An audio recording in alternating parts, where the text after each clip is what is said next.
अस्सलाम वालेकुम। PPC news के साथ फौजिया सहर। हुकूमत बदली, आईजी बदले, सीसीपीओ बदले, लेकिन नहीं बदला तो पुलिस का रवैया। अकबरी गेट पुलिस के शहरी के साथ गुंडागर्दी, मार मार कर नौजवान के दांत तोड़ दिए। वकास नामी शहर जो कि अपनी फैमिली के साथ बहन की शादी की शॉपिंग करने आया था, जिसको पुलिस ने तशद्दुद का निशाना बना डाला। थाना अकबरी गेट के बाहर वकास के अहले खाना का पुलिस के खिलाफ एहतजाज और नारेबाजी। नौजवान के अहले खाना का कहना है कि पुलिस ने हमारे साथ बहुत ज्यादती की है, हमारी मदद की जाए और हमें इंसाफ दिया जाए। इस मौका पर एसपी मियां कदीर ने पहुंचकर वाक़े का फौरी नोटिस लिया।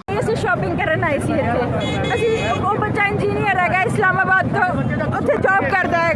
पढ़े लिखे लोग आज शॉपिंग करना है। सारी शॉपिंग देखो, शादी की शॉपिंग हैगी है सारी साढ़े कोल।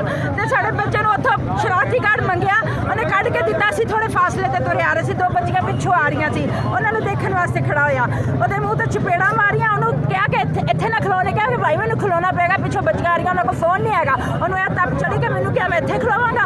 ओदे चपेड़ा मारियां, साढ़े सामने रिक्शे दोनों बावां तो फड़ के लै गए। असी पैदल भजे आए, 3 घंटे तो इत्थे बाहर जलील हो रहे हैं भाई। असी ओदे दंद तोड़ते आके सारा मुंह खाली कर दिता ओदा, और साड़ी कोई गल नहीं सुनी। बंदे आगे साढ़े पेरेंट्स सानू कोई इंसाफ नहीं दिता, साढ़े धक्के मारे। असी हथ जोड़े कि सानू कसूर दस दो बच्चे दा।